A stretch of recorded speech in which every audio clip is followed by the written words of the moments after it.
So I've already drawn a couple of directions for this guy. Let me turn this stuff on. So I had some concept art from another image I'm working on for Kickstarter rewards as a bit of a redesign. Well, not redesign, just kind of a tweak to his head, and decided to change a couple things in his armor from the last version that anyone would have seen. So this is him. Let me dim this stuff down a little bit.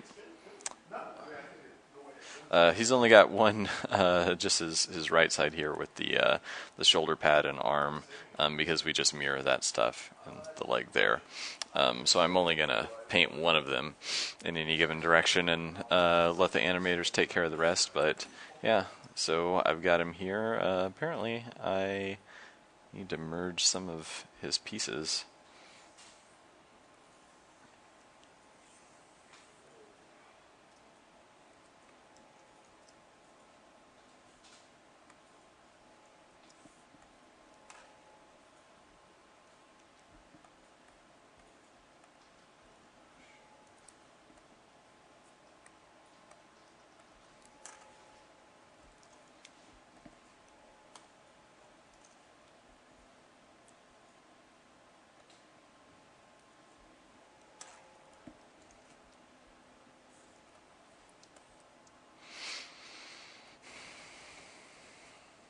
Okay, so usually I start out by just straight up painting one of these directions.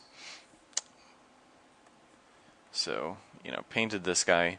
It's all based on a template that I made that, all of the characters have to more or less fit into. So that's, you see his torso outline, and that's the rogue head. But I actually moved his head up. The rogue would normally be somewhere down here. So he's a little bit taller, but they still kind of fit into the same collision area because the back of the rogue's head is sort of longer with the point of the hat, so it kind of compensates for that. And the gladiator has this horn, but the rest of his head is actually a little bit flatter. So I paint that direction first, so that we have the color reference and everything, and kind of split it into a few pieces like I had shown up here. So I can turn off his head and all that. These will get split into more pieces before they get animated. So his little leather kind of kilt, maybe a separate piece from the belt and his armored shirt and all of that. But right now I'm just concerned with drawing the directions. So I had to make myself a template for these horns, because anything that's really specific and kind of sticks out from the body, like the arms, the shoulders, and well, even the feet to some degree, like anything that can kind of point in a direction like this foot would, like that, needs some kind of guide. Otherwise, like I always tend to draw things like they're very, or I mean everyone does, like want to draw them straight on, but we actually have to draw them, from above, like this, which gets even trickier when you have to draw them at a isometric angle. So instead of you would want to typically, your brain kind of wants to do this sort of thing, but actually we have to do this kind of thing, and then make sure that their feet move at this 45-degree angle. So anyway, just gets tricky like that. So made myself some guides. His head obviously isn't like perfectly top down. This black dot here is kind of the center point actually. So his head rolls back in perspective probably a little bit more than some of the other characters. So that's just kind of what I had to do to make it look good. But I'm painting the horns here on a separate layer. Let me turn a couple things off so you guys can see what's going on. So yeah, you can see a little better. There's the head in perspective. So that's how it would rotate. I probably need to make some adjustments to his little armored kind of, I don't know what you'd call those, like the guard pieces by his face, almost like the blinders. So it was kind of that sort of shape. And then that's his torso rotating. You mainly just see the belt rotate. So I'm noticing some things I probably need to tweak here. I didn't do a lot of testing because I just wanted to get some extra directions out, but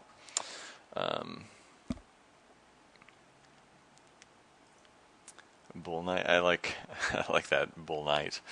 With yeah, he does kind of have like bull horns more than a typical like Viking helmet would have, I guess. Um, so okay.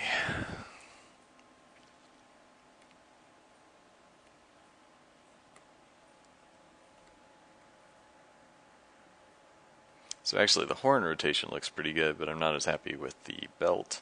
Probably going to pull that in just a little bit because it looks like it bulges out as he turns. I don't really want that as much.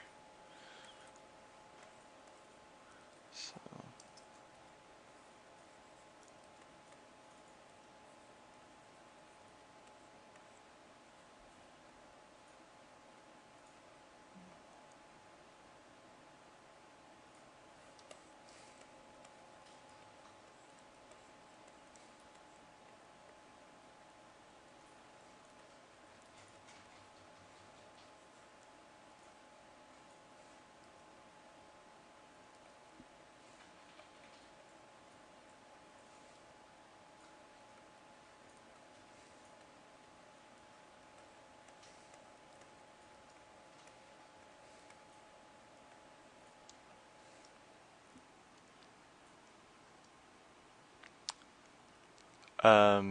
The hat looks like breathing. Well, the whatever's currently in the game for the sorcerer is going to change very soon. I think the version you had it used. Well, I guess you guys haven't even seen the shield on the rogue yet, probably. So you're going to get an update pretty soon that Kobe's been working on that will have actually a new version of the rogue where he's holding or she is holding a shield, and the sorcerer will use a new skeletal structure, so it actually has a little more motion and a little more fluid motion. That'll probably improve the hat a little bit. I'm not sure. But then our animator is actually going to go through and polish the sorcerer and add. Well, he wants to make it look like the hat's kind of like popping off of his head a little bit. So if he lunges forward to do an attack, the hat kind of flies back just a little. So we're working on all that. I'm not sure when you will see that. There will probably be a patch at some point that'll have that stuff in it. Yes, a whimsical floaty hat.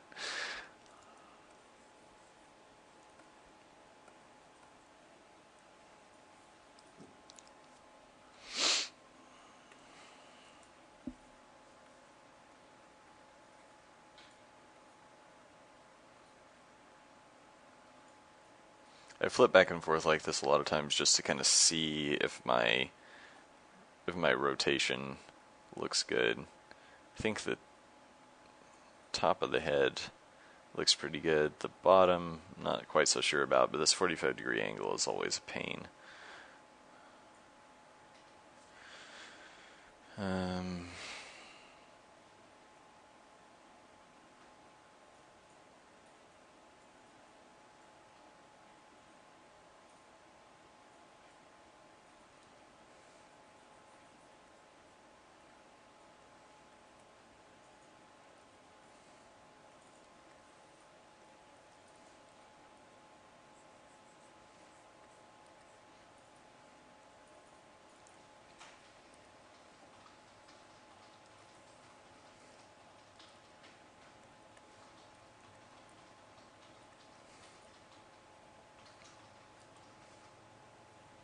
It sort of seems like this gets bigger. I kind of like the shape of it here, but I don't want it to feel like it's popping or enlarging as you rotate around. So I need to do something about that.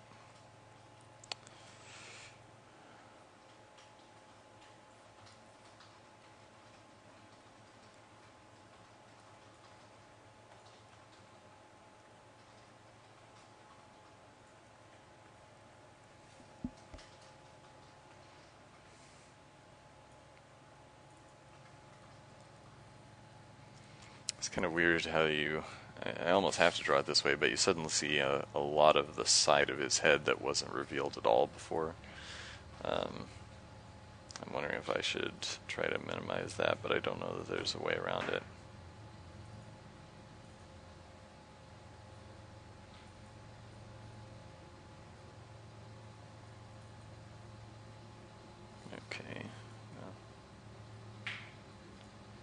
see the 45 to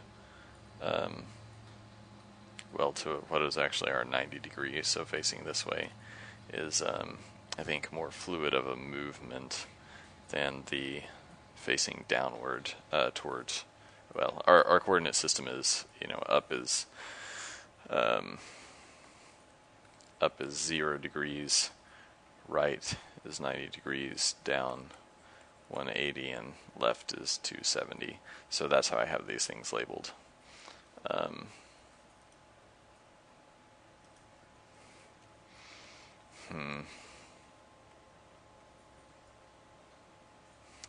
think I need to move some of this down just a little bit, and then we'll probably call it good.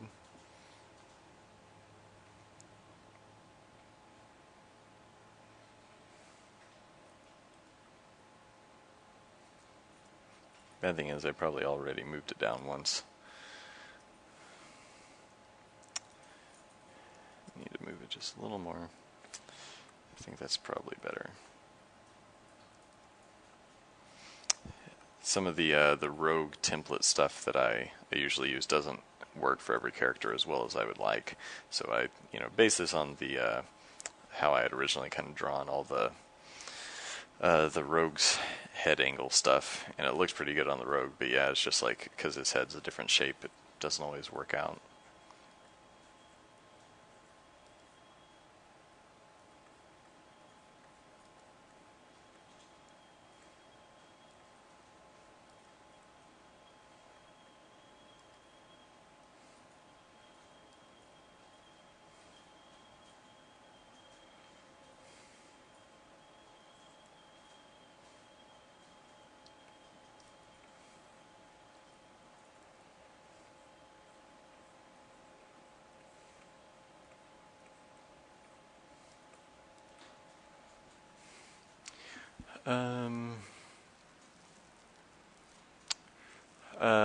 Finishing one of the angles, well, it took a lot longer when I did the original version for the Rogue. I don't remember. I think I probably worked on that file for like a week or something, but to finish an angle, like I can probably get it pretty good in, I'd say it's over an hour, but not quite 2 hours, but then it probably takes a full 2 hours to do the polish, like some of the stuff I'm doing on this guy right now. So, I mean, since I have so much template stuff that I've drawn for myself, like if I turn, like say this angle on, let me dim this a little bit so you guys can see, like that's a very bare bones template for the shape of the body. It's for the Rogue, like I said, but I actually can base any character off of it because it's just, the general head shape and body shape is pretty universal, with just some slight differences, like how the gladiator's a little taller and all that. So I think that's probably better. Let me pull this around just a little bit.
I haven't worked on the torso at all for this angle yet, so I'll probably go ahead and do that. I realize this probably looks like a tangled mess.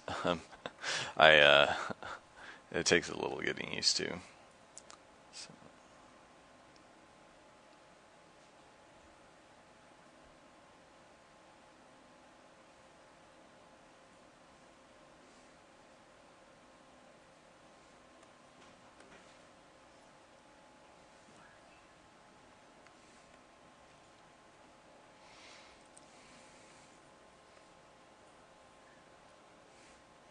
So I'm going to draw his belt in here, since that's one of the easier kind of things to pick up when he's rotating, for your eye to pick up. Um, and keeping the belt pretty much where it is, like, helps it to feel more consistent. Because if you took a cylinder and had a stripe around it, that stripe should just rotate. So that's basically what I'm doing with the belt. And then the buckle, I guess, here, it's really noticeable when it moves to here and here. So that helps it actually feel like this is turning. I do a lot of similar stuff on the head. Like the horns are actually tricky because you, instead of it looking like a fluid kind of motion of this thing sort of blurring around like this, when you rotate, it just pops. So I have to, and we have the same sort of problem, if you want to call it that, with character weapons. Where if you're holding a weapon here and then suddenly change to this angle, the weapon will pop into that position. It would be nice if we could do like a more fluid, the weapon kind of turns like that, but that's probably not going to be possible. I mean, we could do it. There are ways I've thought of to do it, but it's probably not worth the effort. So I'll probably just tweak the weapon position so it looks a little smoother. And yeah, we'll see how these horns go. I think it'll look pretty cool, but it will be slightly choppy, and there's just no good way around it.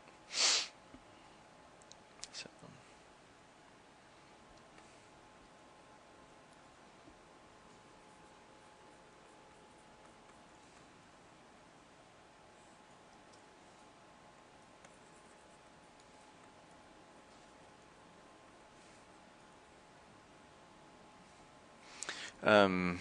I wanted to do this a little sooner, but I've been trying to finish up some stuff for weapons. So we had to make some kind of skeleton files for a bunch of different weapon types, and it was kind of like doing, well, I would say calculus, except I always thought calculus wasn't as difficult as some other math stuff, but I guess it depends on what you're doing in calculus. And it's been so long I can't even remember the terms now, but yeah, like taking a really hard math test is a very good comparison for figuring out our weapon stuff. So it reminds me of being in high school in a weird way. What layer did I just drew that on the head layer.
Yeah, working on character designs is probably one of my favorite things in sort of the, well, out of all the things you could do art for in a video game, I guess.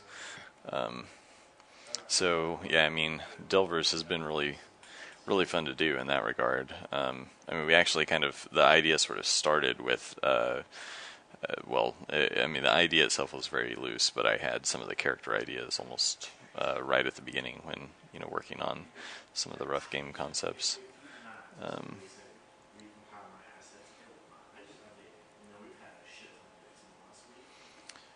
So yeah, like the Rogue was the first character that I ever worked on for this.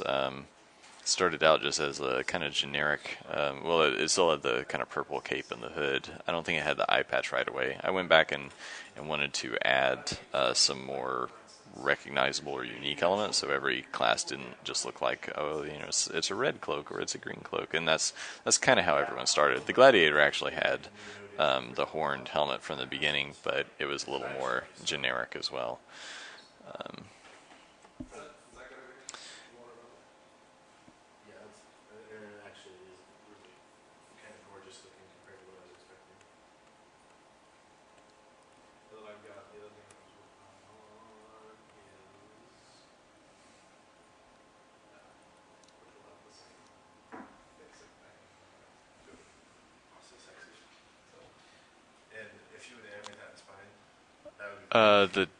the title of like what I'm doing right now, or like my job or my position in the company.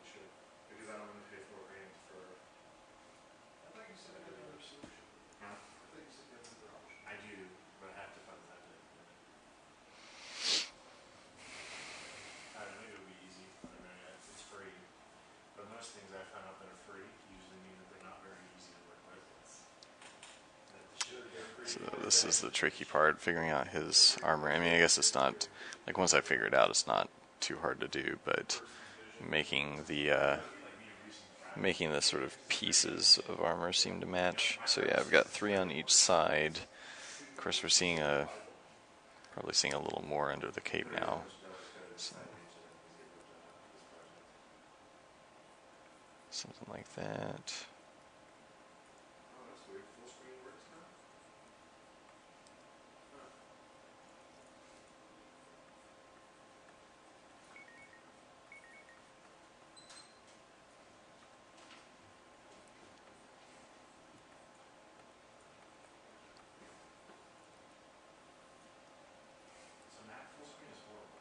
It's pretty close.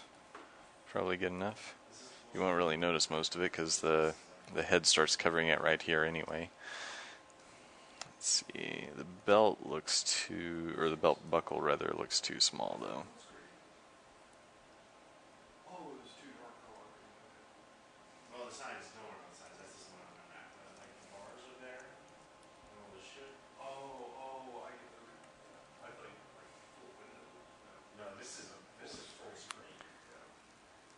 My position in the company is actually kind of a made-up term. I'm the vision director, but I guess on Delvers I do concept art, illustration.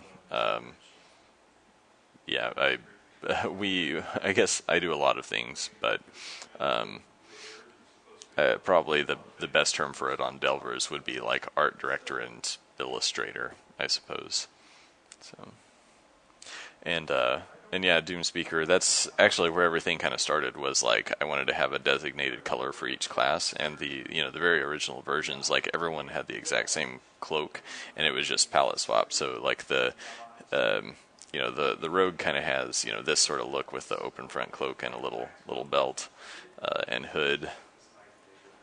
And I think the Gladiator basically was the exact. They may not have even had a belt, if I remember. And yeah, the Gladiator did have a helmet like this though. But yeah, this would have just been orange, and the Rogues would have been purple. So I mean, I still kind of like that, just like changing the head. It would be way easier, but yeah, not nearly as cool. And the game has grown exponentially since that point. So just in complexity and depth and everything. So I think it makes a lot more sense to go ahead and make them much more individualized and more fun for me. More work, but work is kind of fun. I do enough of it. I might as well think it's fun.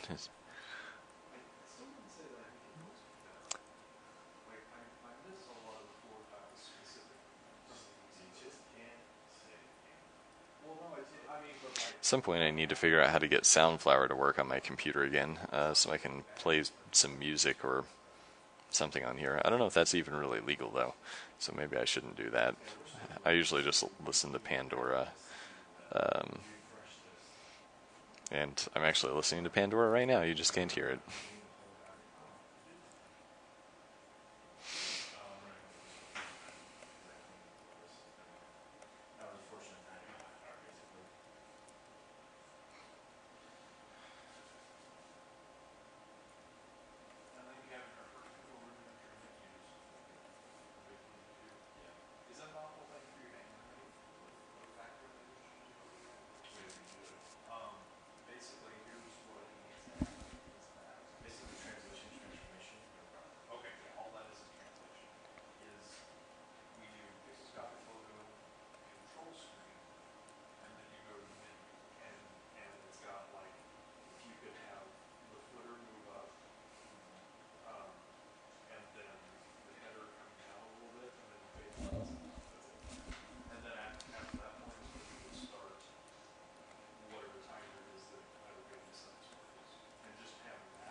Yeah, Sunflower used to work on my computer, and then I moved everything over to a solid state drive and had to, or well, all of my applications, I should say. I just store all of the Dropbox files and whatnot on a big, like 2 terabyte hard drive in a separate bay, and I used to have Soundflower installed, and now for some reason I can't figure out how to get it to work since I had to reinstall it. So I don't know if I just got dumber in the last 2 months or if Soundflower is just being weird. Probably some of both. And well, I didn't have much patience for it, so between that and not being sure whether it's legal to listen to Pandora on a live stream or not, I decided not to mess with it because I figure you can listen to your own music anyway. You can just run Pandora on your computer, and then I run it on mine, and you would probably enjoy your music much better than the weird stuff I've been listening to. So I actually made a whole Pandora station for like Delver's music inspiration, and it's become pretty much the soundtrack to my life since then. Because I don't do the music for Delvers. We have a guy, Nathan Lee, who does all that, but I sort of creative direct the music, I guess you might.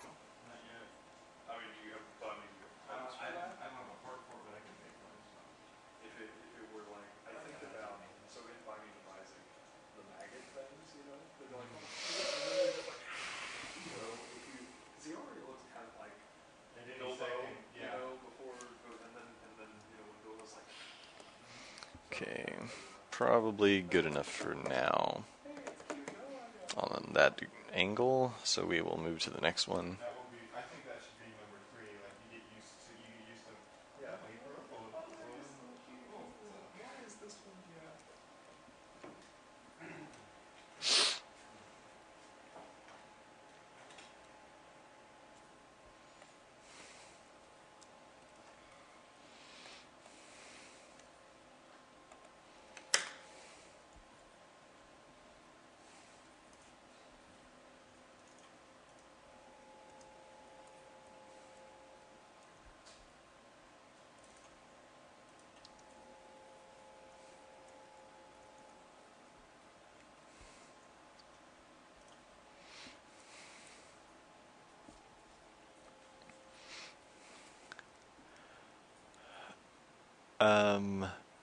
Let's see, new tracks with the next alpha build? Probably yes, because hopefully the next real build, probably, well, not the patches, but the next time we do a full build, ideally it will have Zone 2 in it, and yeah, you'll hear new tracks with that. I guess if I had Soundflower installed, I could play some for you, but yeah, thwarted again.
Um, so, yeah, asking what games I play.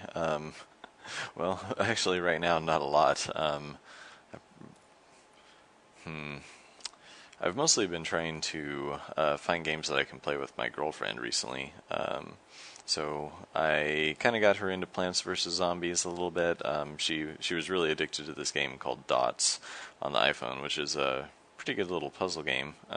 Somehow she always gets higher scores than me, and I can't figure out how because I even watched her and I couldn't figure out what, like, it seemed like she didn't even have a strategy, and I'm always like probably overthinking the strategy, and she was consistently getting like double the scores I was, which is pretty hilarious. But so yeah,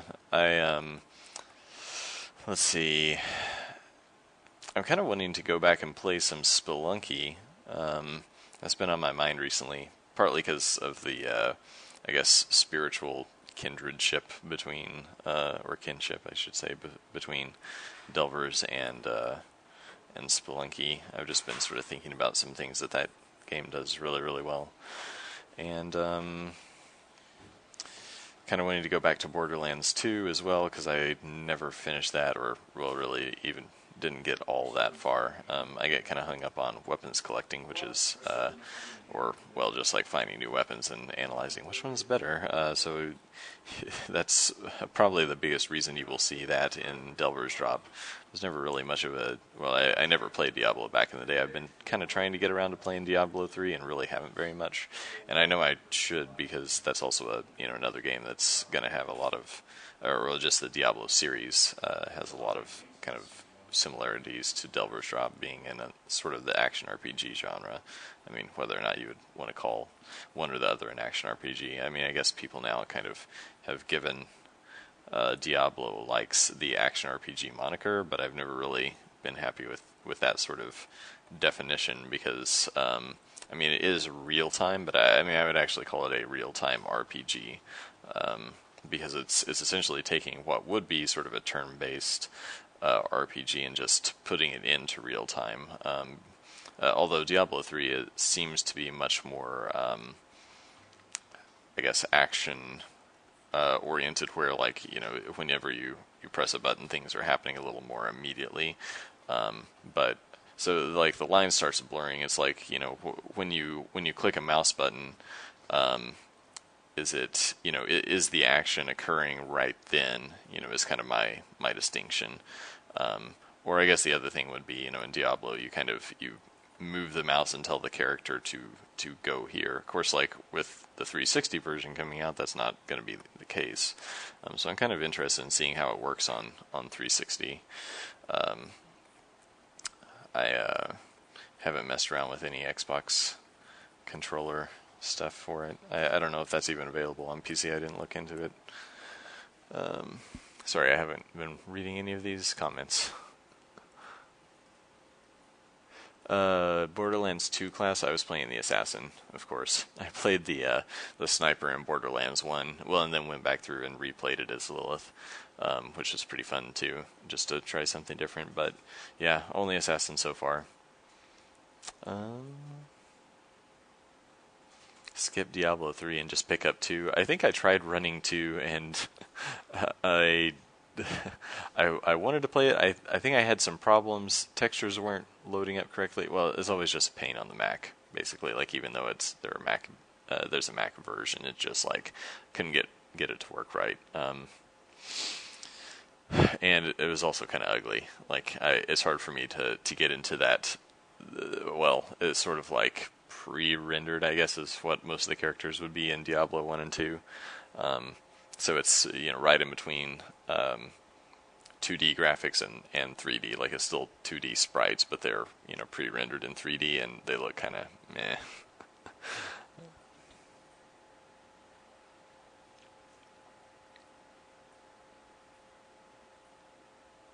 And yeah, I've only barely touched League of Legends. I would kind of like to get into it, but just haven't had the time. And I've never really played StarCraft, unfortunately. That's on my video game bucket list for sure.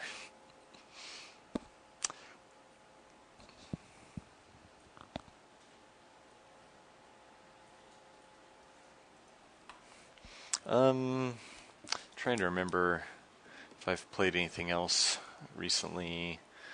Um, every once in a while, I'll try to bring my DS back out. I really want to play through some of the Etrian Odyssey games. Like I started one and got really far and didn't finish it, and I have 2, 3, and 4 now and haven't had a chance to start them. So that's, I think that if I had a bunch of time to kill right now, that or like if I were on vacation and we're taking my DS, I would probably go with Etrian. So.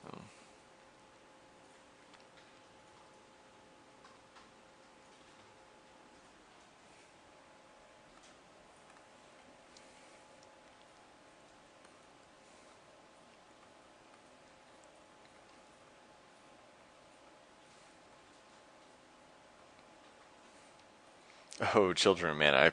I have that game. I pulled it out not long ago. Well, not long ago, being like 2 months ago, to see kind of how, because I had played it a while back, but my memory was, I couldn't remember how the game felt at all.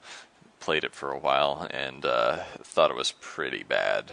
But I've tried to go around and play any action RPGs that that could be considered similar to ours, and Children of Mana came to mind because supposedly it used kind of a physics system because it was coming out around the same time as well, Secret of Mana 4, or I think, what did they just call it, Secret of Mana 4 in the US? I don't even remember now. But the Mana series, I get the names mixed up. Children of Mana is the one on GBA, right? Because there was Sword of Mana, Children of Mana, some other stuff of Mana. Legend of Mana was on PlayStation, I think, and Sword of Mana was on GBA, and I think Children of Mana was too. I would have to look it up. I'll let you guys look it up since I'm painting right now. But yeah, it's just like I remember which one, like I remember what each one looks like, just cannot remember which one is which name to save my life. But yeah, GBA one pretty bad. Haven't gotten around to playing the PS2 one, which I think it's just Seiken Densetsu 4 in Japanese. So Secret of Mana 4 technically, but trying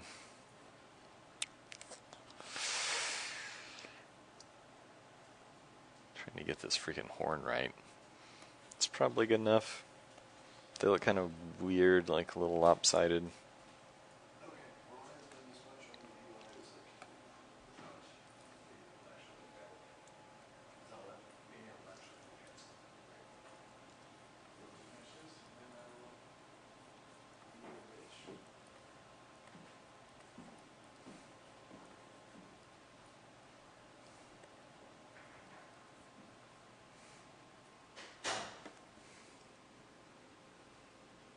Okay, Children is DS, that's right, not GBA.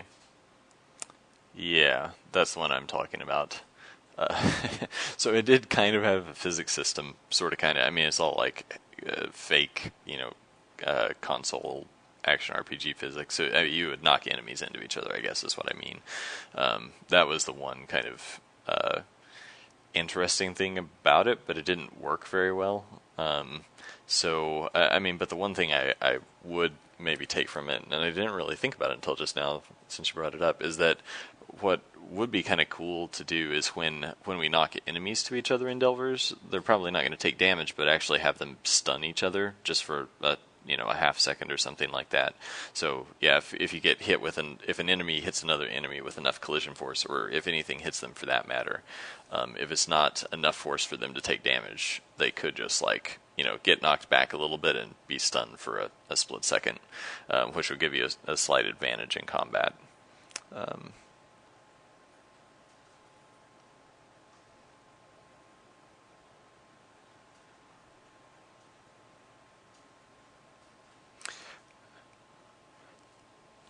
So, catching up on the thread here, the very first Mana game was actually on Game Boy.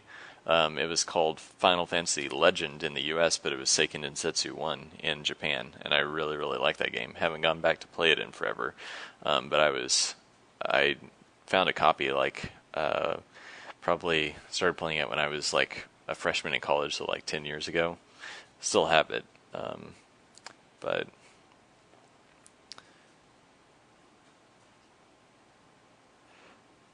oh yeah, and Chris guessed the graphics in Secret of Mana. Well, Seiken Densetsu 3, the one that never came out in the U.S. but was for Super Famicom, has amazing character artwork and backgrounds. Like it's probably has the best like 2D tile sets I've ever seen, except for maybe some people who put their art up on the Pixelation forums or wayofthepixel.net, I think is the address. Um,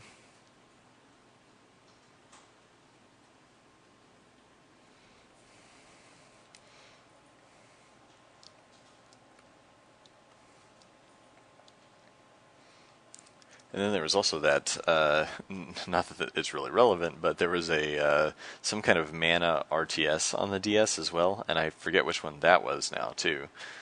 Um,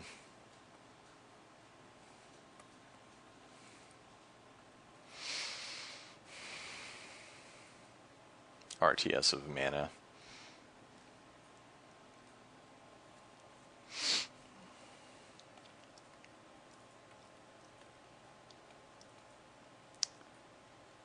Uh, Trying to figure out what's going on here. Yeah, I think I need to change this angle. That's throwing me off.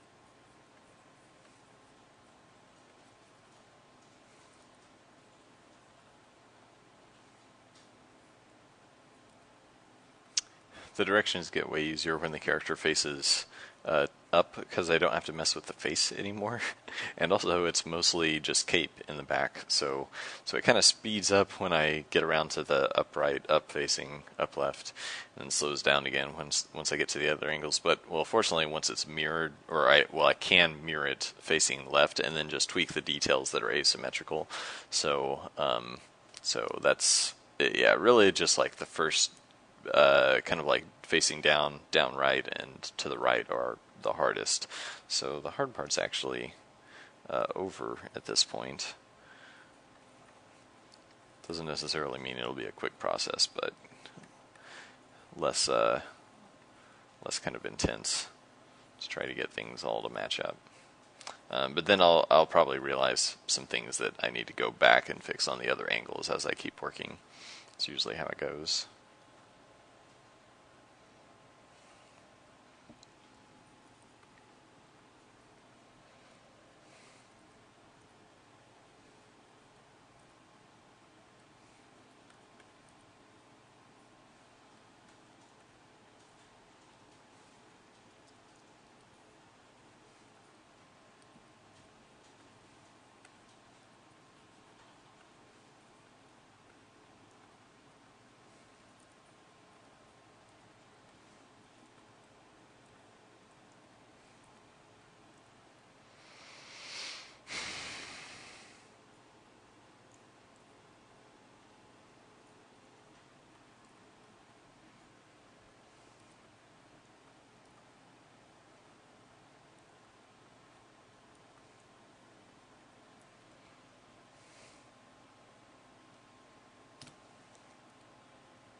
Dawn of Mana. That's what it is. I don't know which ones they consider sub games or side stories or whatever.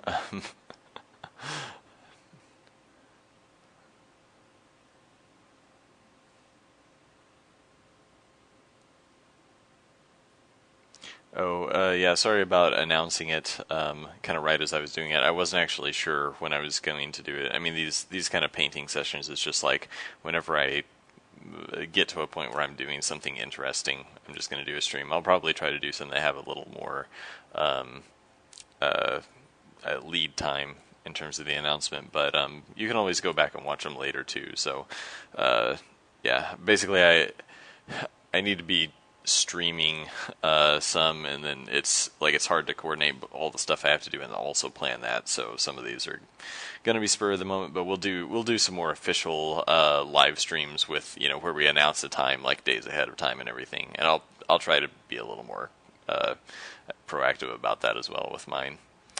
Um,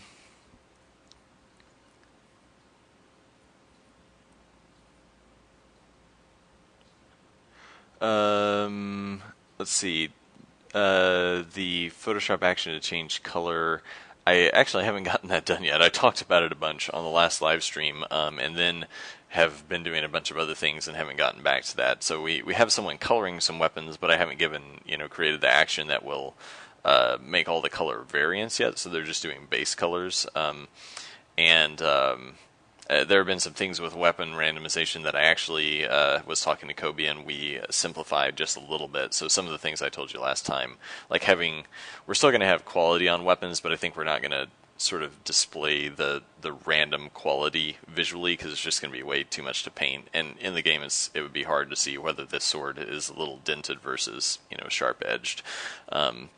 So the quality is going to be sort of tied into the base weapon painting, and so we're kind of switching some things around to accommodate that.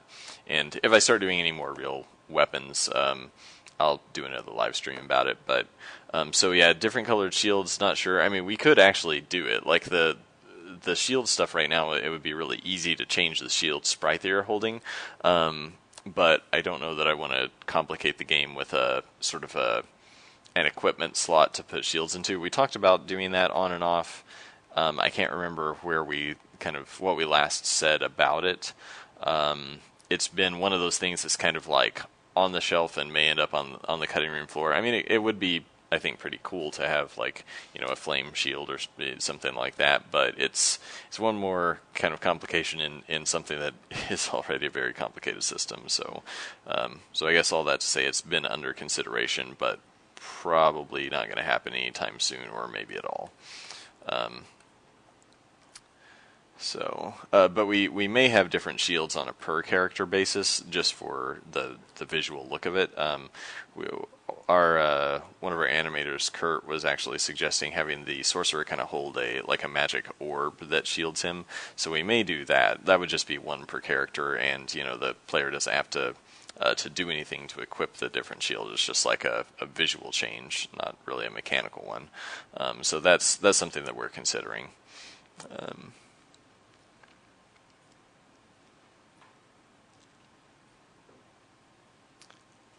So yeah, the animation wouldn't change if we swap the shields out.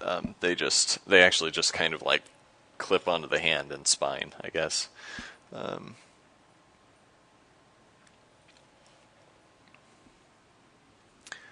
Oh, okay, yeah. He said he was going to, and I didn't want to like pre-announce it, but yeah. Hey Kobe, I guess the new build is out. Or oh, apparently the link doesn't work. Oh well, it'll be out soon. What's that?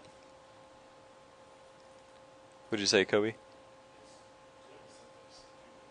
Oh, so well, he's having problems with the either uploading or the link or something. So I guess just check the forums if you guys want to see get the newest patch or build or whatever it actually happens to be. He was talking about just patching it, but I'm not sure if that's the case anymore. Full install? Okay, so yeah, it'll be a full install. I keep having to take my headphones off to hear you.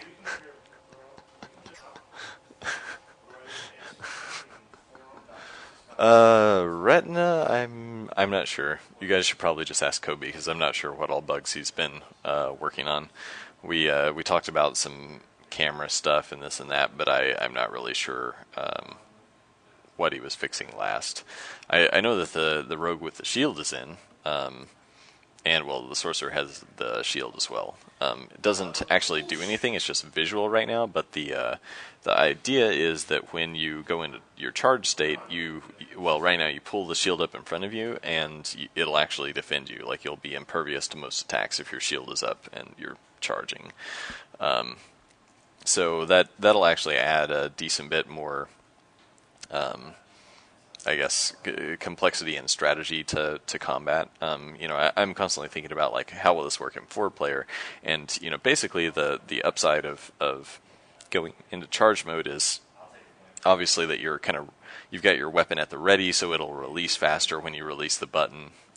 You won't have to go through the wind up phase again. And then also, if it's your primary weapon, it'll do some special effect eventually. But it locks you into the direction, and you're strafing, so it actually slows you down and locks you into that single direction. So you have to release and go through the attack animation to change direction. So someone could basically like get around to your side where you're not defended, but that means you're both defended and very offensive from the front, and so it's kind of an interesting balance. Like if you can keep someone in front of you, you're really in a good position to give them a beating. But if they are fast enough or just kind of see it coming soon enough and get around to your side, you're super vulnerable. So we'll see how that goes whenever we get around to 4-player stuff someday.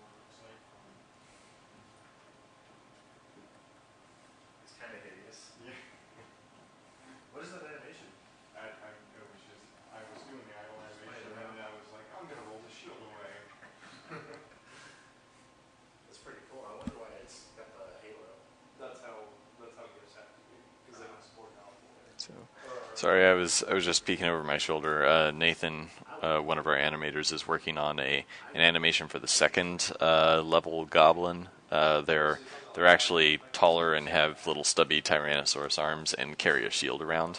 So they're not much more offensive than the little gobling, as we call them, but they'll actually be able to defend themselves a little bit. So should be pretty fun. In Photoshop terms, if you were doing it, it's called matte. Like M-A-T-T-E, like if you would put something for display on. Because basically, since GIF doesn't support, like Ping24 supports an actual alpha channel, and I guess maybe this is still an alpha channel. So yeah, in terms of Retina graphics, it's something that we will support. We actually looked up the resolution of the newest, well, not the newest, I guess, but the last version of the MacBook Pro, and upped our resolution standard to match it, because I think we had our resolution standard set, and then they released the first Retina MacBook Pros, and then we're like, well, crap, now we have to like increase our resolution by another like few hundred pixels in either direction in HD to accommodate. So yeah, like you should be able to run the game full screen on a Retina laptop, and it's 1-to-1 pixel accuracy. That's basically the highest kind of resolution and pixel density that we support. But anything beyond that is just like ridiculous. So.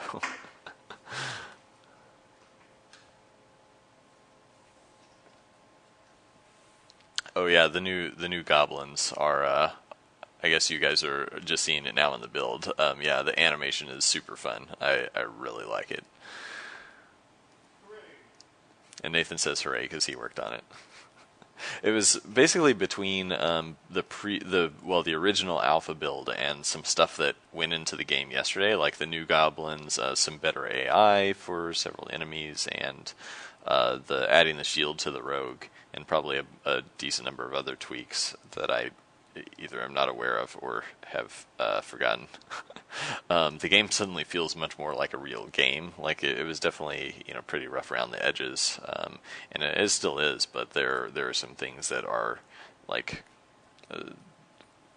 improved enough that to me it feels like we went from like a very rough, like what actually really feels like a a pre-alpha to like suddenly this game is like feels really solid. The monsters behave quite a bit more like real monsters, even though that I guess that doesn't exist, but you know what I mean. Everything feels a little more alive. Not quite as good as we would want it to be. But we're definitely getting there.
I'm not sure that you can mute the game. How's it look on iPhone 5? It's so stretchy.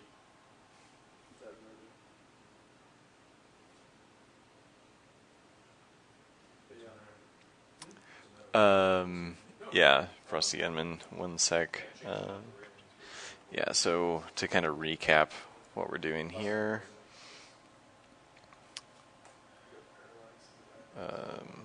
Turn the which layer is turned on? Oh, I just got that at 50%. Okay, so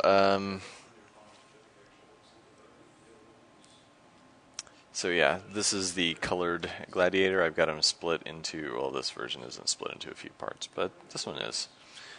So, got the head, body, arm, shoulder pad, foot, and I am now painting all the other directions for him. So, turn the opacity down on him, and so that would be the down right. If I turn off the body, it's a little easier to see because right now everything's just kind of interpenetrating. So there's the head, body. The horns kind of snap onto the head like that. I'm not doing the arms and feet because those are already templated out from the rogue. I may go back and do the shoulder pad later on, but I want to get the overall body motion stuff down first. So, and here is the right facing. So let's turn that stuff off actually. So there's the right facing head. Let me crank that up so you can see. It's a little easier to see that way. Body, horns. And right now I'm working on the upright facing direction, so he's running this way. So that it actually suddenly looks way better when I just turn that layer on, but I need to be able to see what's underneath. So it gets really insane when you see every layer overlapped. But do 6, turn them up a little bit.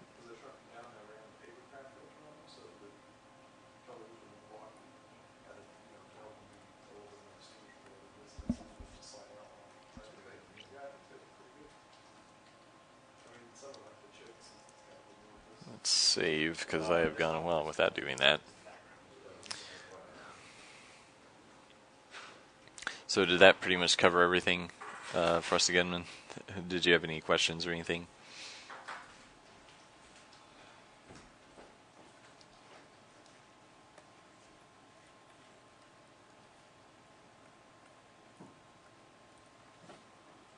So you've seen what this looks like on an iPad?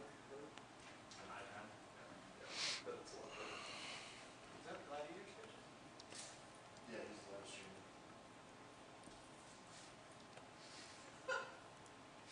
The duck kills me. Have you seen the duck animation? Actually, there's one animation I want him to cut. It's the dog walking. You don't like the dog walking?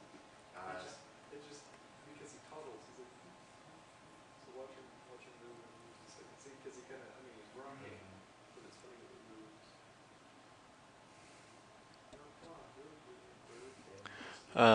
Relay work to contractors. Well, we try to do it through spreadsheets, but I haven't been keeping those up to date. So basically, well, Kurt, who is kind of our character animator, just has a big list of stuff to do. Like that is in a spreadsheet. Like he's pretty much got work to do for the next several months, more than likely, between getting new characters in the game. Like once the gladiator gets colored, he'll be putting it together in Spine for animation, and then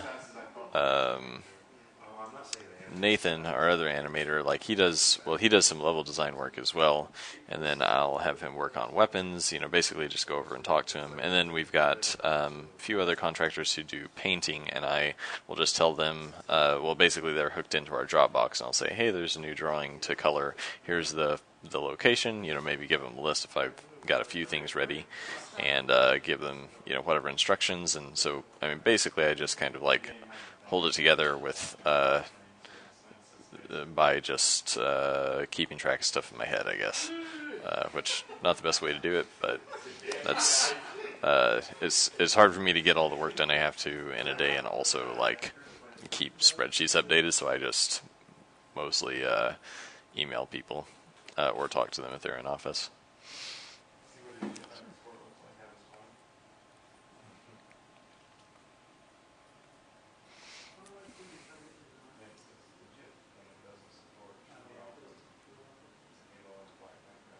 Have you tried to do the QuickTime?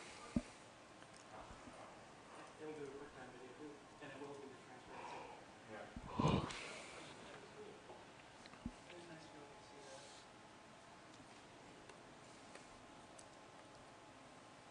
I guess it's kind of nice because you do like if you're portfolio stuff, you can get export these at different times so that we can actually, hey, here's the exact character that I did, or let's say I did one animation state on a character. You can show it from the game that you're working on. So this is what you used to do for your online portfolio. Yeah, because there's nothing on there for as far as digital stuff. Yeah, that's the problem. When you first start into digital, and it's like two things. Yeah, it's not worth posting. Yeah, it's like you got to build a body of work. It's kind of weird building a professional body as opposed to a student body of work. Like when you first start out in college, like, well, my portfolio in college is my.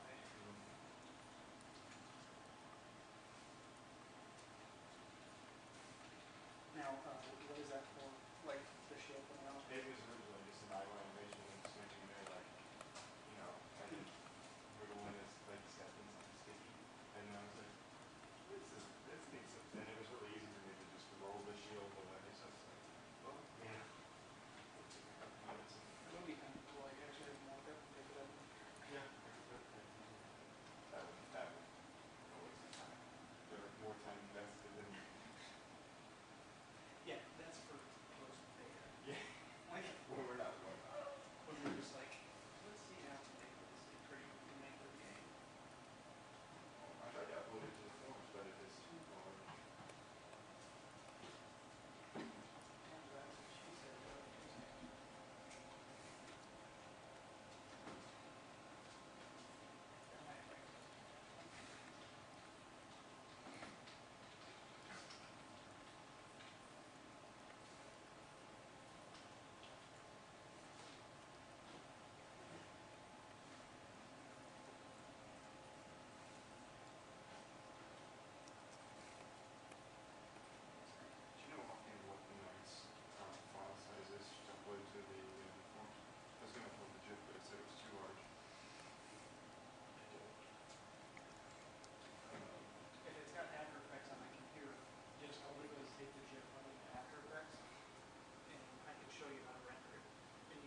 So yeah, squeezy buns. Well, a lot of it just comes from trying to do so much with only 3 full-time people. Um, the game is really big. Um, Probably would be much easier if it were smaller, but that's where we're at. We could be a lot more efficient, but like really it would be nice to have a project manager or someone who's kind of like keeping everything organized. But really, like, none of us have the time to kind of do that. And it's mainly that like the art is kind of the one thing that we have the most people working on. So that's kind of up to me. Like I probably should have a better kind of project management structure for it, but there's everyone has something to do all the time. So so if I don't have something for them, there's something to do with level design and that sort of thing. So yeah, not hyper efficient, but when you've only got 5 people, you can kind of, or at least like 5 people in office at any given time, you can get away with it, and it's not too bad. We do have sheets where we track like progress on a bunch of stuff. But yeah, it's if it comes down to like, well, I know where all this stuff is at, kind of in my head, and basically it's better to spend time actually working on something than spending all of our time updating spreadsheets. So we tried to do some of that for a bit using project management software, and it did not work out as well as expected, or at least for managing artists, it didn't. For some of the things, it was pretty helpful. So. Yeah, and I can probably change the upload size to a degree, but then more where we figure that out is.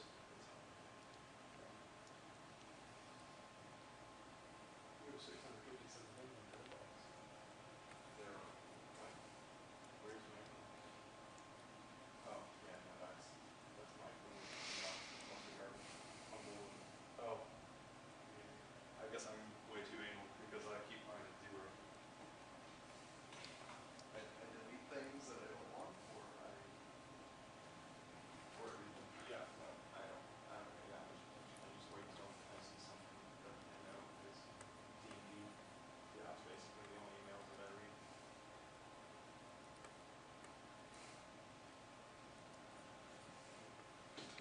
Need to add some kind of scars on his leather cloak here. And then I'm going to have to go back and add it to the other directions too.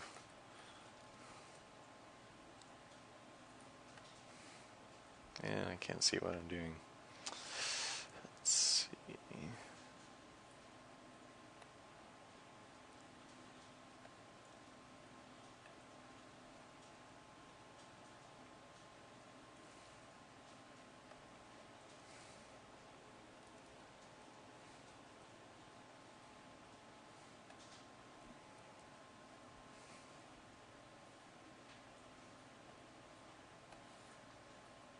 Switch this back in a second.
I'm going to take a break for one quick second and get some water.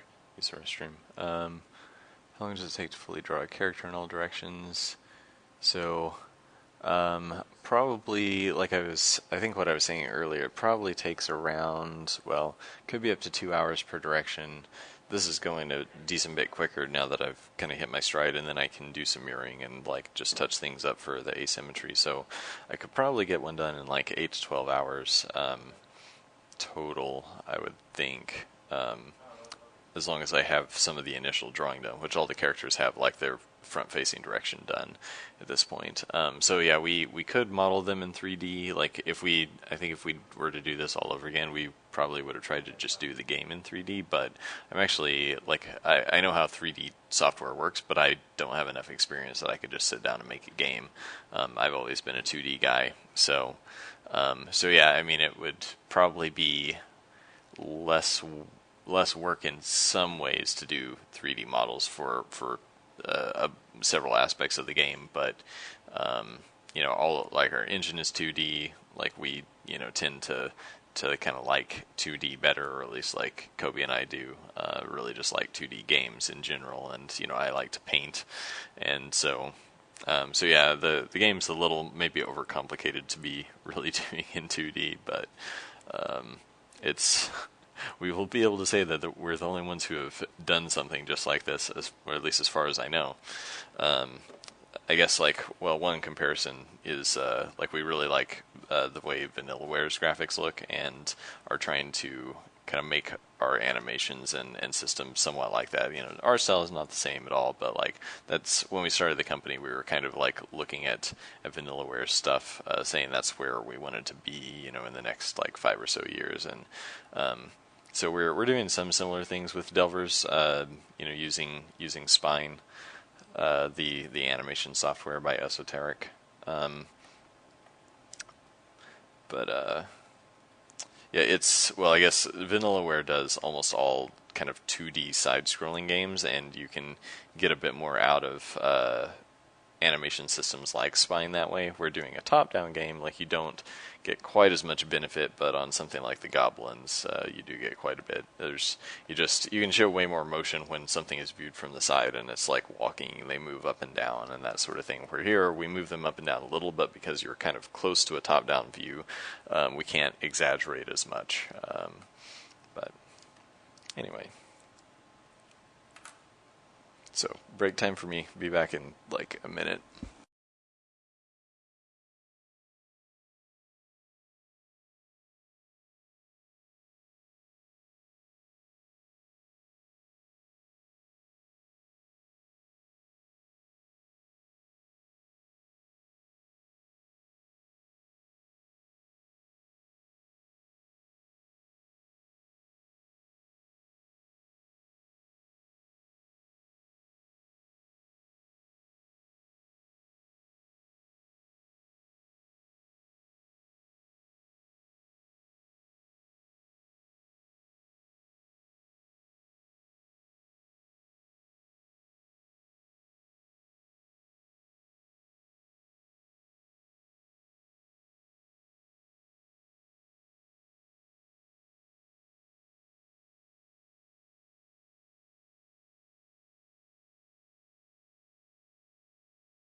Okay, I'm back. Sorry about that.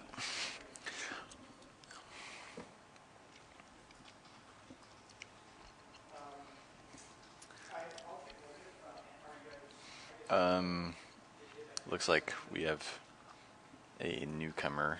So just so you can see, this is what the gladiator looks like when it's painted. Of course, he would have another arm and leg, but I don't bother redrawing those since we're just going to mirror them. So yeah, I'm drawing the what we call the 45-degree angle, where he's facing up and to the right.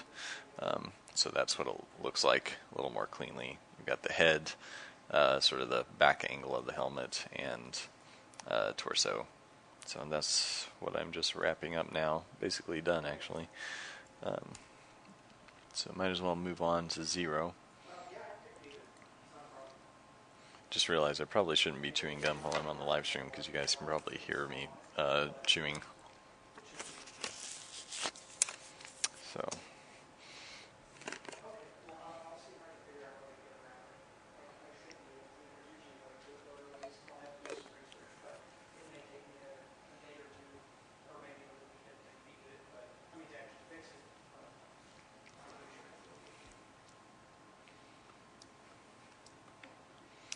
and so I use the sort of initial body shape of the rogue as a guide.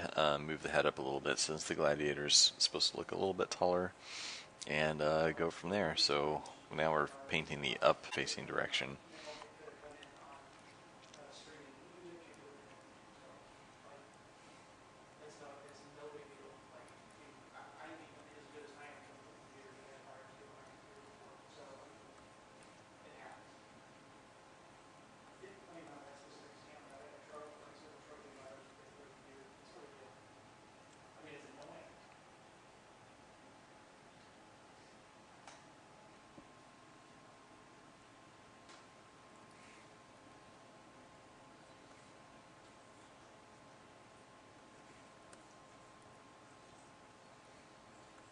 So I'm probably going to go for another 20 minutes maybe, and then I should call it a day, because I have to actually be somewhere at 6, and then I'll be back to work later tonight. But I don't usually live stream from home. I don't actually have the software set up on my laptop. But, oh, actually, something I can show that would be pretty cool. I'll do this before I forget about it. Is I've been working on some concept art for a couple things that we're going to take to PAX. Let me find the folder here. I'm looking through my file browser off on the other monitor.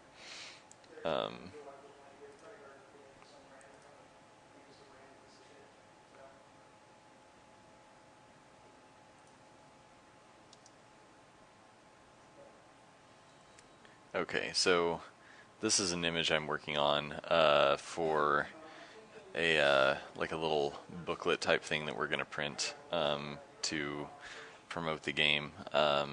So it's only about halfway painted. You know, definitely need to do some background and finish the. I mean, the shading on the cape and everything is temporary. That'll actually get colored instead of having all the scuffy lines.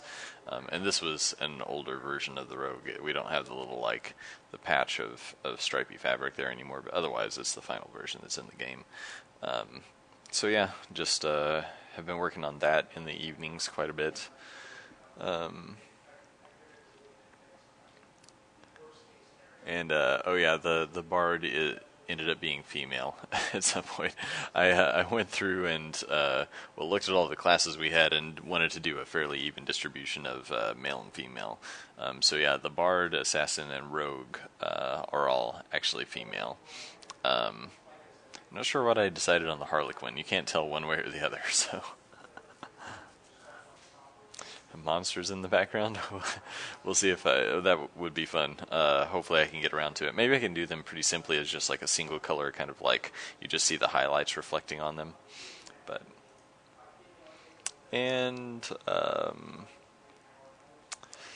this is going to be really hard to see. Let me actually open it in Photoshop and turn a layer off so you can tell what's going on here.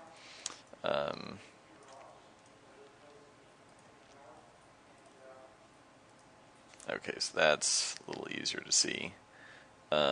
this is the actually the banner I'm working on that we will hopefully have if I get things done in time for PAX. But yeah, this is our booth's going to be a 15-footer. So this image is actually 15 feet wide, just at really low resolution, and that would be me. That's my approximate height there. So almost life-size characters, which is pretty fun. And the logo, well, I've got it ghosted, but the logo would be much brighter. So just have the line drawing black and white, not even done with like the Beastkeeper and the Assassin yet. And actually, well, this version you can see the sorcerer is sitting right in here. Well, I guess you guys can't see my cursor, but right there is the sorcerer sitting, just like hanging out on a little post. But otherwise, all the characters are in except the Harlequin, which I may not do. But yeah, so this has been pretty fun. Still needs a lot of work, but I'm trying to crank on that. So.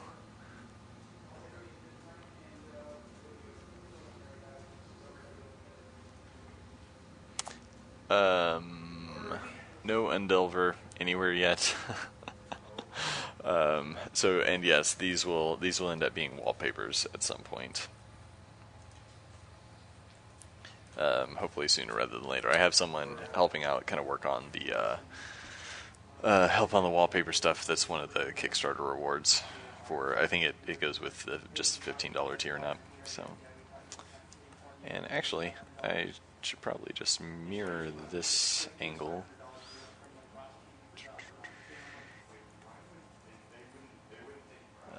So yeah, anything that's up facing or down facing, I will usually mirror one half against the for the other side to make sure I make everything even. Because since I think it's mainly because we read left to right, we tend to have this kind of, and maybe also because we're the average person is right-handed, but we tend to like skew things slightly. I think it's probably we skew it to the right, and so if you flip your image, like if I try to draw a character, and try to, like, let's say make the eyes pretty even, let's see what happens when I flip it. It may or may not be. So that's actually pretty close. But yeah, I did actually skew it just a little bit. Of course, I wasn't trying to draw it super evenly, but you notice a lot more on, well, actually, let's see if I turn the gladiator head on. This is what I did before. I had a version of the gladiator head that was really asymmetrical, and I didn't realize it until I did this little test.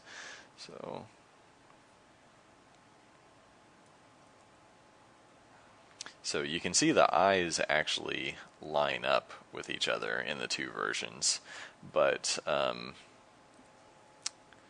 and that was the one thing I fixed. But you see how much he kind of like shifts left to right, or kind of like seems to lean. I mean, some of that's because I wanted the nose piece here to to be fairly crooked, and that piece and everything. So there's a bunch of asymmetrical stuff, but I thought the horns were fairly even, but they actually aren't. You can see how much they kind of pop there, and the same with the little blinder kind of guard pieces on the sides of the head. So yeah, that's kind of a general artist tip is if you're working digitally and or I guess if you're not, you could use a mirror. But yeah, like flip your artwork periodically just to make sure that that things are balanced the way you actually want them to be, because your eyes play tricks on you.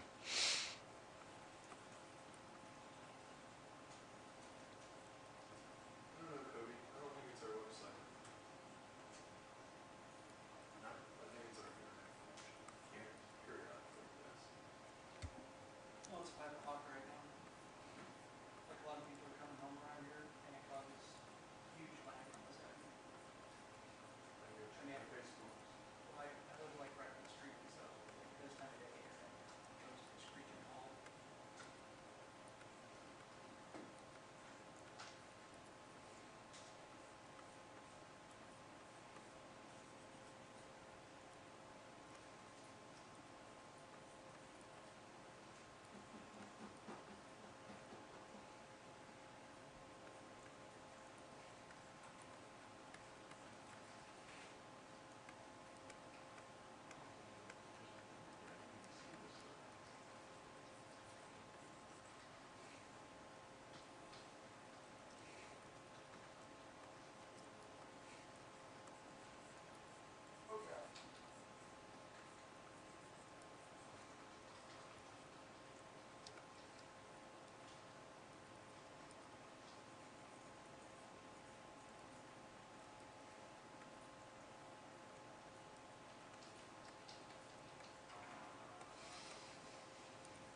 Oh, the shadowy figure on the left was yeah, that was scale reference.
It's looking pretty good, I think.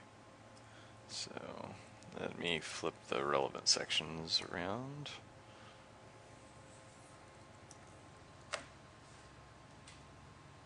I'm gonna have to, crap. Gonna have to obviously erase the sort of metal plate because it's not on both sides. That gives me a decent head start.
Just so you know, I won't be in tomorrow until about 4 o'clock. So I'll have your checks ready for that. What days? 16th. Payday is technically over the weekend, so I'll have it. Oh yeah, so you can be from tomorrow, but I won't be here until Yeah, actually, I updated. Well, once I started painting the other classes, I think it was like right after the Kickstarter ended.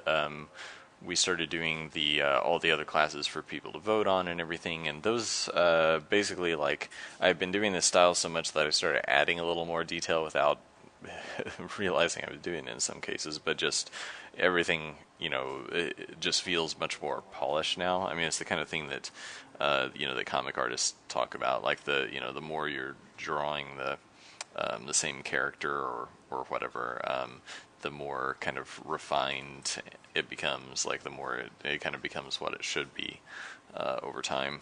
And so, I mean, maybe in some cases it's easy to get a little too detailed in Delvers because we do want to keep that kind of flat color look, and you have the tendency to want to add another color to make the transition between colors more subtle and all that. But anyway, all that to say that I had added a bit more kind of color depth and a bit more detail to all these new classes, and so ended up going back and adding more detail to the Rogue, and then, well, the Gladiator, like I was never really happy with the Gladiator design before, like the one that's on the Kickstarter page. I was kind of like, like there are a couple things I didn't like about it, and the one on the Kickstarter page wasn't even really intended to be finished. We just needed to show something at the time, so yeah, I'm much more happy with this version of the Gladiator, and of course this is going to be the final one unless we need to make any minor adjustments farther down the road. But yeah, so flip this.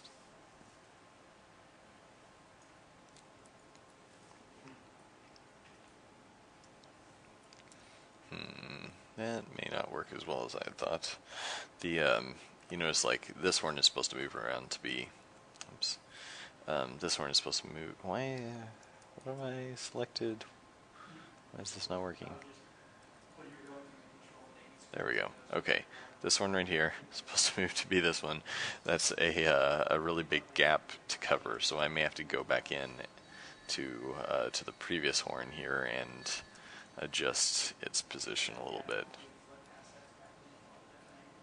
So put them around closer to like right there.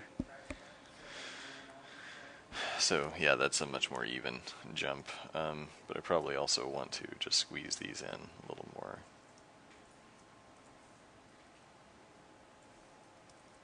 And of course this needs to point, actually I turned off my horn guides. So this should be probably right there.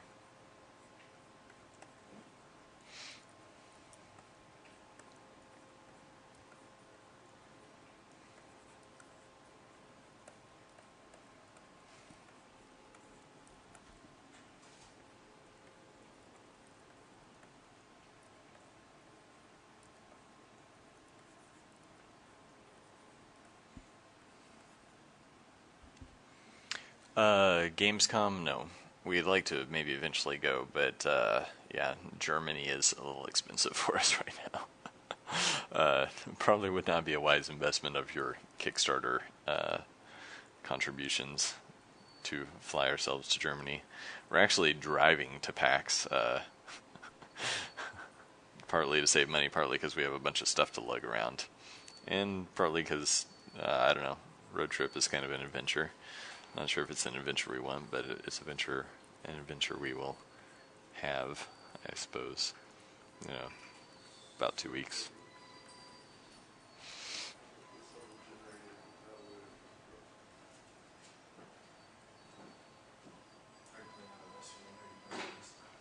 The horns, I don't know if the horns were ever out to the sides, like directly out to the sides, but if you look at the front angle, like they seem to kind of protrude out to the sides like this. I did kind of pull them slightly more around to the front, just to make him look a little more aggressive and unique, I guess, because yeah, most Viking helmets are just like horns straight out to the sides. But so let's try to finish up.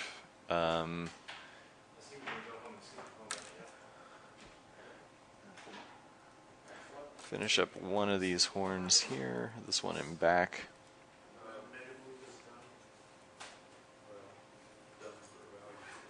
And then I will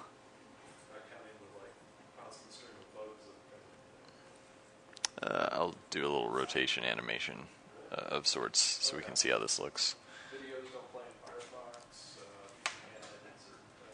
Okay.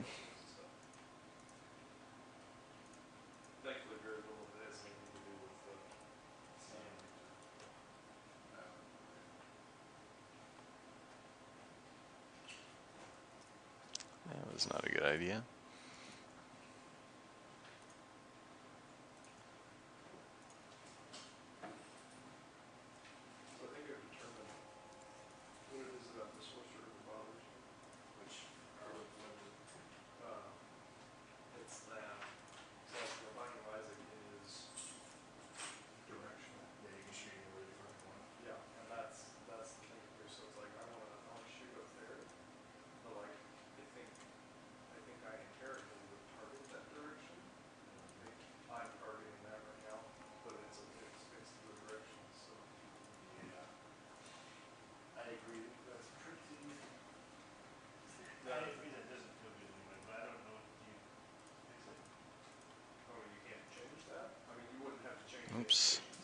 to delete that folder.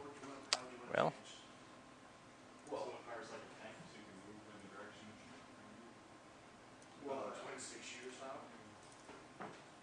So movement and making are independent. Well, no, what I'm saying is that movement is, well, yeah, I don't know if I agree with that. If you want to find That's the thing. I don't know how to do Because that. movement is still adirectional, right? Yeah. It's just since it's a, but there's no actual smooth between. Yeah, you got 8 directionals. so this isn't going to look super smooth because I've got so many lines overlaying each other, but I don't know.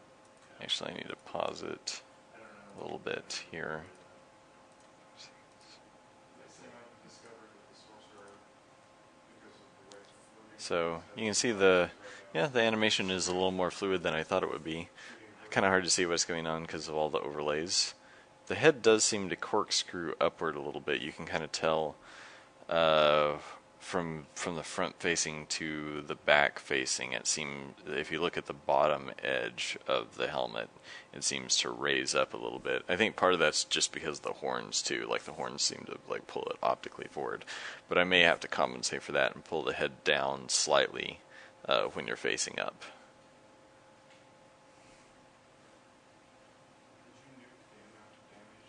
But yeah, I think the more I do these, the more successful they seem to turn out.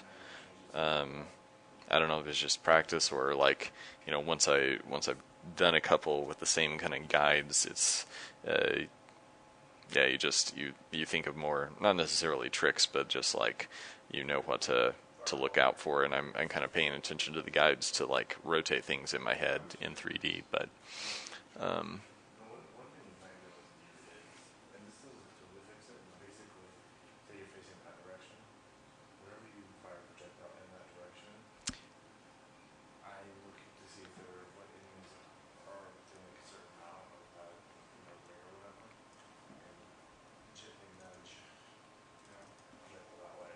So it's not humming, but it is a little bit of like out of targeting. And the spiders are a little more vicious this go around. so yeah, I'll save a GIF of this for posterity. Alright,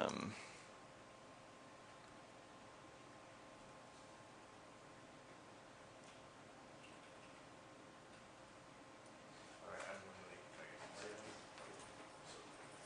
have to see you tomorrow with the picture. Yeah, I'll be in tomorrow afternoon, maybe. Make sure that still works, yeah.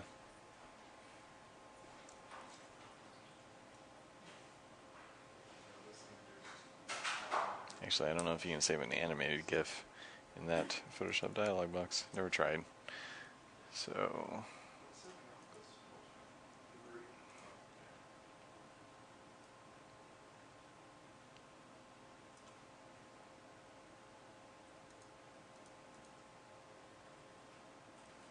feel like there's a lot more variety in moves.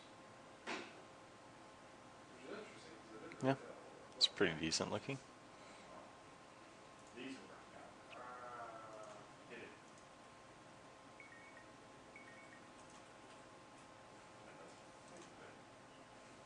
Everyone, just keep tapping. So did someone change this? So let's back up here. Yeah, that's why I told you. Make sure I saved everything before doing all that junk. Okay.